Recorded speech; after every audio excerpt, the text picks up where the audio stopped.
La Bible en un an, le 12 mars, le livre des Nombres, chapitre 17, verset 6 au chapitre 18, verset 20, le livre des Psaumes, chapitre 55, verset 1 à 24, le livre des Proverbes, chapitre 10, verset 21, l'évangile de Matthieu, chapitre 24, verset 1 à 28. Nombres, chapitre 17. Moïse parla aux enfants d'Israël. Et tous leurs princes lui donnèrent une verge, chaque prince une verge, selon les maisons de leurs pères, soit 12 verges. La verge d'Aaron était au milieu des leurs.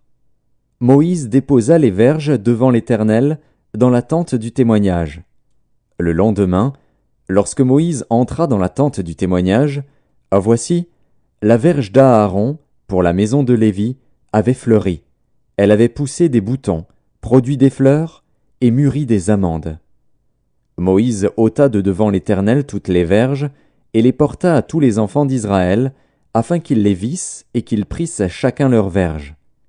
L'Éternel dit à Moïse, « Reporte la verge d'Aaron devant le témoignage, pour être conservée comme un signe pour les enfants de rébellion, afin que tu fasses cesser de devant moi leurs murmures et qu'ils ne meurent point. » Moïse fit ainsi.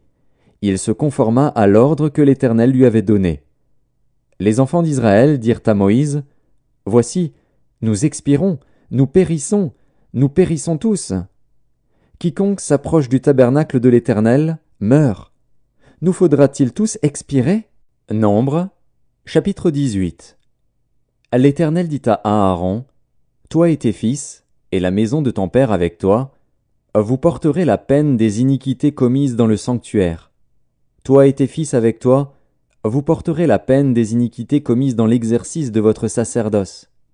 Fais aussi approcher de toi tes frères, la tribu de Lévi, la tribu de ton père, afin qu'ils te soient attachés et qu'ils te servent, lorsque toi, et tes fils avec toi, vous serez devant la tente du témoignage. Ils observeront ce que tu leur ordonneras et ce qui concerne toute la tente. Mais ils ne s'approcheront ni des ustensiles du sanctuaire, ni de l'autel, de peur que vous ne mouriez, eux et vous.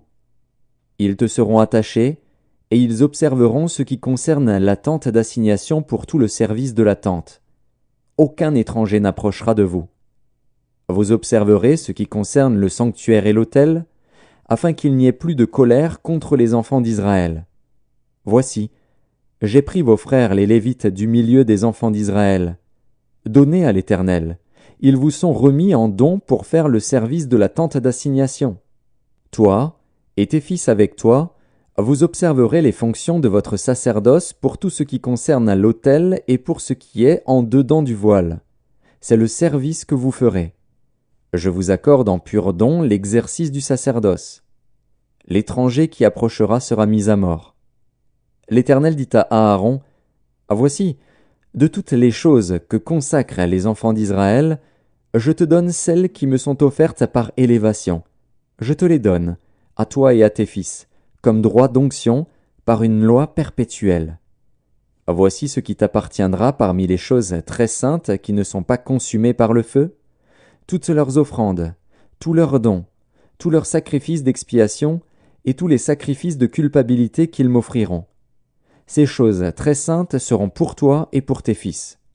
Vous les mangerez dans un lieu très saint. Tout mâle en mangera, vous les regarderez comme saintes. Voici encore ce qui t'appartiendra. Tous les dons que les enfants d'Israël présenteront par élévation et en les agitant de côté et d'autre, je te les donne à toi, à tes fils et à tes filles avec toi, par une loi perpétuelle. Quiconque sera pur dans ta maison en mangera. Je te donne les prémices qu'ils offriront à l'Éternel. Tout ce qu'il y aura de meilleur en huile, tout ce qu'il y aura de meilleur en moût et en blé. Les premiers produits de leur terre, qu'ils apporteront à l'Éternel, seront pour toi. Quiconque sera pur dans ta maison en mangera. Tout ce qui sera dévoué par interdit en Israël sera pour toi. Tout premier-né de toute ta chair, qu'ils offriront à l'Éternel, tant des hommes que des animaux, sera pour toi. Seulement, tu feras racheter le premier-né de l'homme, et tu feras racheter le premier-né d'un animal impur. Tu les feras racheter dès l'âge d'1 mois, d'après ton estimation, au prix de 5 sicles d'argent, selon le cycle du sanctuaire, qui est de 20 guéras. Mais tu ne feras point racheter le premier-né du bœuf, ni le premier-né de la brebis, ni le premier-né de la chèvre. Ce sont des choses saintes.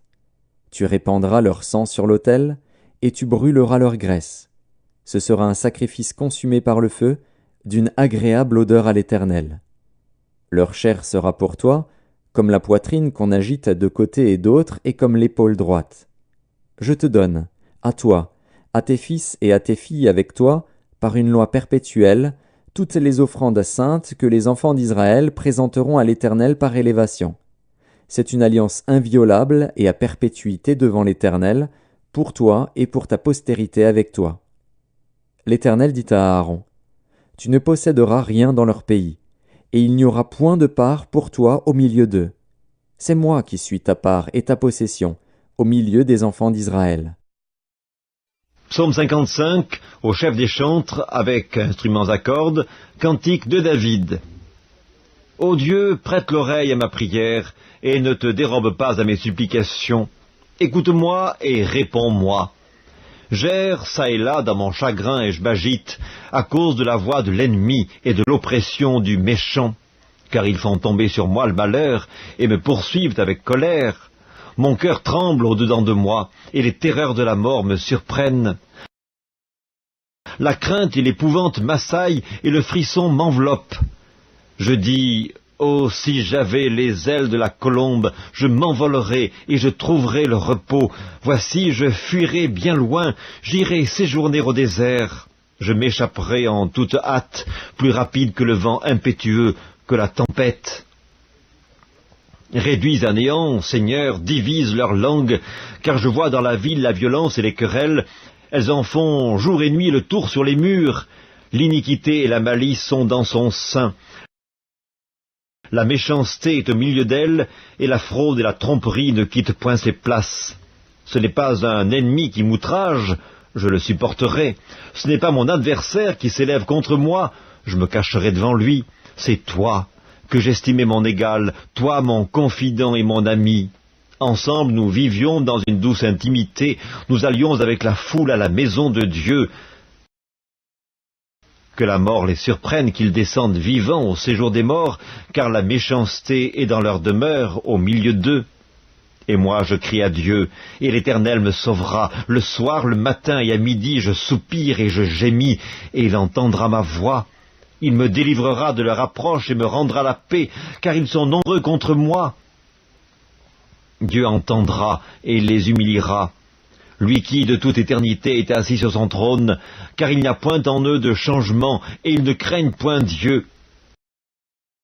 Il porte la main sur ceux qui étaient en paix avec lui, il viole son alliance, sa bouche est plus douce que la crème, mais la guerre est dans son cœur.